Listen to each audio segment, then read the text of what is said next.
And most of the EC students ఏమనుకుంటారు, either core jobs ఉంటాయి లేదంటే సాఫ్ట్వేర్ సైడ్ వెళ్ళాలనుకుంటారు. అయితే రాంగ్, మీ అజంప్షన్ తీసేసేయండి. నేను అందుకే మీకోసం ఏంటంటే ఇన్ఫర్మేషన్ గ్యాదర్ చేసి తీసుకొచ్చేసాను. సో మీతో షేర్ చేసుకుంటాను. వీడియోని అయితే ఎక్కడ స్కిప్ చేయకుండా ఎండ్ వరకు చూడండి. చాలా యూస్ఫుల్ ఇన్ఫర్మేషన్ ప్రొవైడ్ చేస్తున్నాను. So let's get started. So most of the EC స్టూడెంట్స్కి ఎలక్ట్రానిక్ సబ్జెక్ట్స్ మీద ఇంట్రెస్ట్ ఉంటుంది. సో అలా ఇంట్రెస్ట్ ఉన్న వాళ్ళు కోర్ సైడ్ వెళ్ళండి. కోర్ సైడ్ మనకి ఏమేమి ఆపర్చునిటీస్ ఉన్నాయంటే VLSI, ended systems and communication engineer. Upcoming అంటే మన ఫ్యూచర్ ఇదే అన్నమాట. చాలా మంచి మంచి ఆపర్చునిటీస్ ఉన్నాయి. బట్ ఏంటంటే మనకి స్కిల్ అనేది చాలా ఇంపార్టెంట్. స్కిల్స్ డెవలప్ చేసుకోండి, లెర్న్ స్కిల్స్. ఇప్పటి నుంచే ట్రై చేయండి.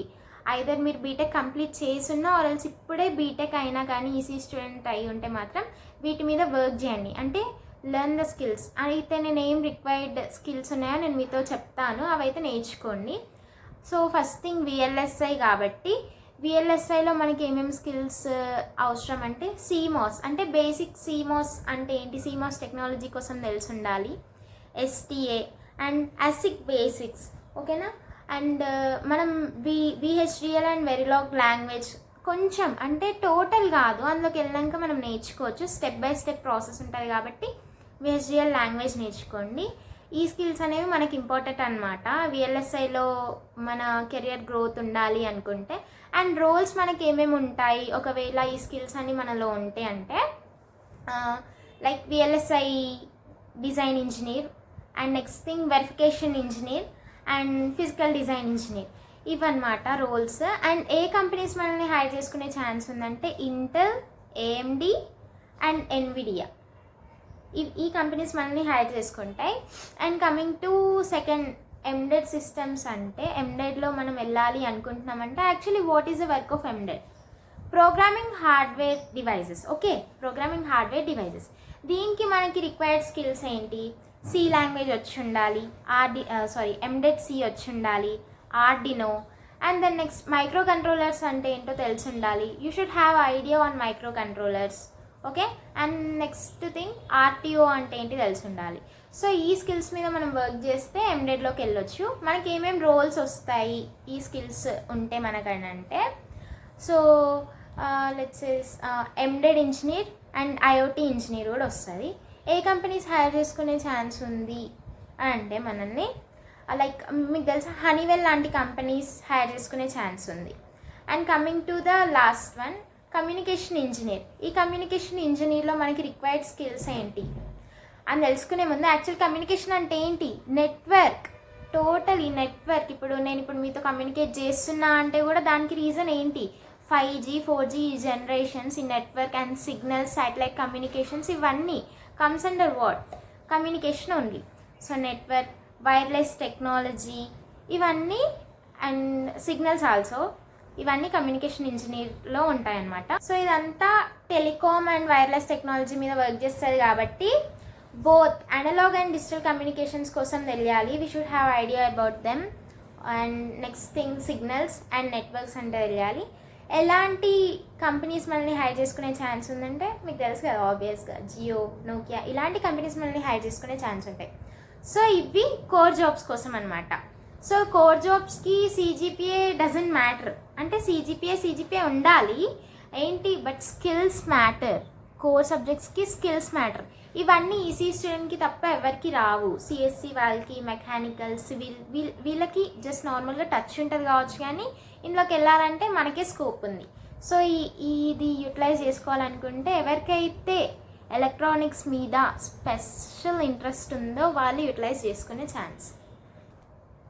So everyone's most common choice second option. So have a guess. ఇంకేముంటుంది? ఐటీ ఆర్ సాఫ్ట్వేర్, అదే. సో దీనికి కావాల్సిన స్కిల్స్ ఏంటంటే లైక్ ఐటీ ఆర్ సాఫ్ట్వేర్లోకి వెళ్ళాలనుకుంటే Python, Java, DSA, web development వీటి మీద మనకి ఐడియా ఉండాలి. లాంగ్వేజెస్ వచ్చి ఉండాలి. అంటే కొంచెం వచ్చినా కానీ మనం అందులోకి వెళ్ళి మేనేజ్ చేస్తామంటే మనకు తెలుసు. రోల్స్ ఏముంటాయంటే AI engineer, software engineer, data analyst etcetera roles అయితే ఉంటాయి. So most of the people ఈ ఆప్షన్నే చూస్ చేసుకుంటారు. ఇది సెకండ్ ఆప్షన్ అన్నాను కానీ ఫస్ట్ ప్రయారిటైజ్ చేసేదే అందరూ ఇది, ఇంకా మిగతావి ఏం చూడకుండా. Do only software and core jobs exist for ECE students? చెప్పండి. అంతే అనుకుంటారు, ఎక్కువ రీసెర్చ్ చేయరా? So let me tell you, మీకు చాలా ఆప్షన్స్ ఉన్నాయి, నెంబర్ ఆఫ్ ఆప్షన్స్ ఉన్నాయి మనకి, మీకు అంటున్నా, even I'm ECE student. So another option ఏముందంటే, మనకి లాంగ్ టర్మ్ సెక్యూరిటీ ఉండాలి, స్టెబిలిటీ ఉండాలి అనుకుంటే మాత్రం గవర్నమెంట్ జాబ్స్. సో గవర్నమెంట్ జాబ్స్లో ఏమున్నాయి? డెఫినెట్గా మీ అందరికీ తెలుసు ఏంటంటే gate, SSC, CGL, railways, banking and state government jobs. Okay, technical exams అనేవి చాలా ఉన్నాయి మనకి, గుడ్ ఆపర్చునిటీస్ ఉన్నాయి టెక్నికల్ ఎగ్జామ్స్లో.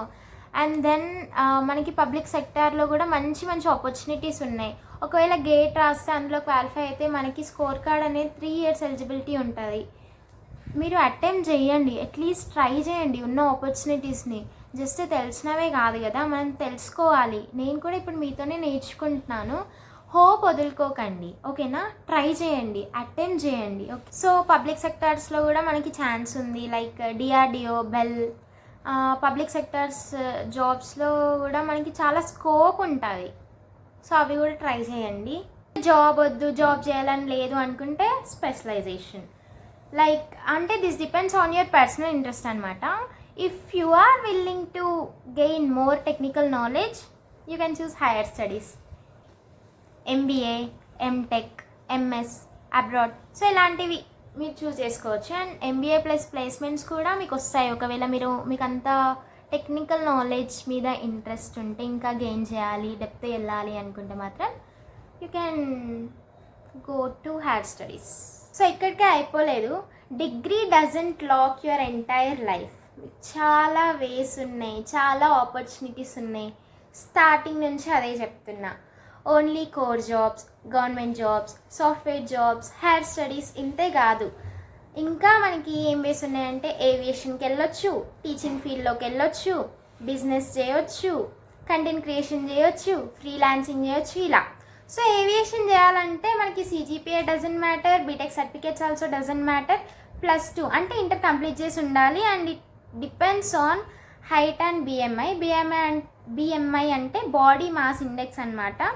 And then it depends on confidence, communication skills. Aviation వైపు వెళ్ళాలనుకుంటే అందులో మనకి ఏం రోల్స్ ఉంటాయంటే, గ్రౌండ్ స్టాఫ్, క్యాబిన్ క్రూకి డెఫినెట్గా height, BMI mandatory, it's mandatory thing. Communication skills ఉండాలి ఖచ్చితంగా. ఇంకా airport operations, technical support, customer service. So ఇవన్నీ ఏవియేషన్లో ఉంటాయి. And if you are aiming for pilot కావాలంటే ₹1 కోటి ఖర్చు అయ్యిద్ది, 1.5 కోటి కూడా ఖర్చు అయ్యిద్దంట. మీరు ఇక్కడ నేర్చుకున్నా, బయట ఎక్కడా నేర్చుకున్నా 1.5 కోటి ఖర్చు అయ్యిద్దంట. సో అందుకే నేను అది ఇంక్లూడ్ చేసి చెప్పలేదు, లాస్ట్లో చెప్పాను.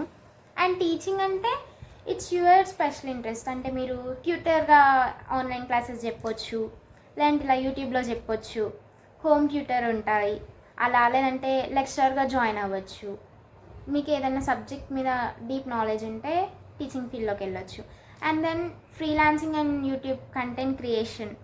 అండ్ ఇది సైడ్ హజిల్గా పెట్టుకోండి, అదే మెయిన్ ఎర్నింగ్ ఆర్ దాని మీదే మొత్తం స్ట్రాటజీ యూజ్ చేయకండి. ఓకే, సో బిజినెస్ అంటే ఎలక్ట్రానిక్స్ రిపేర్ షాప్ పెట్టుకోవచ్చు. మీకు బేసిక్ నాలెడ్జ్ ఉంటే అలా పెట్టుకోవచ్చు. ఆన్లైన్ సర్వీసెస్ ప్రొవైడ్ చేయొచ్చు. అండ్ టెక్ స్టార్టప్ పెట్టవచ్చు బిజినెస్ ఐడియా ఉన్నవాళ్ళు. So as an ECE student నేను ఏం చెప్తానంటే, మనల్ని మనం ఒకరితో కంపేర్ చేసుకొని స్ట్రెస్ ఫీల్ అవ్వడం కన్నా అసలు ఎందుకు కంపేర్ చేసుకోవాలి? మనకి ఇన్ని ఆపర్చునిటీస్ ఉన్నాయి, మనకి స్కిల్స్ ఉన్నాయి, మనం బయటికి తేవట్లేదు అంతే. We're not expressing. Okay, we have to express everything. వాళ్ళకి మనం అవసరం, మన స్కిల్స్ అనేవి అవసరం. అవి బయటికి తెస్తేనే వాళ్ళు మనల్ని హైర్ చేసుకుంటారు. సో ఏంటి, అలా స్ట్రెస్ ఫీల్ అయ్యి అక్కడే స్టక్ అవ్వకండి. ఎందుకంటే అందరి టైం లైన్ సేమ్ ఉండదు. Everyone time line is different. Okay, depends on their situation or financial support, anything. Everyone time line is different. So choose your direction and improve step by step.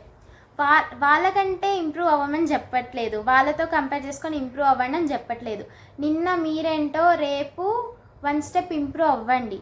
So every time you should be అంటే నేను ఏమనుకుంటున్నానంటే మీ versus మీ, అంటే ఈరోజు నేను ఇలా ఉన్నాను కదా, definitely రేపు one step at least one thing అయినా నేను ఇంప్రూవ్ అయి ఉండాలి. అలా ఉండండి, అలాంటి మైండ్ సెట్తో ఉండండి. అప్పుడు కంపేర్ చేసుకోము, ఎలాంటి స్ట్రెస్ ఫీల్ అవ్వము, అక్కడే స్టక్ అయిపోము. సో ఫైనల్లీ నేనైతే మీకు ఇచ్చిన ఇన్ఫర్మేషన్ యూస్ఫుల్ అనే అనుకుంటున్నాను. Comment for what role or for what you are aiming for. And మీకు వీడియో హెల్ప్ఫుల్ అయినట్టయితే ప్లీజ్ లైక్ చేయండి, షేర్ చేయండి. Please do subscribe to my channel. Let's catch up in next video.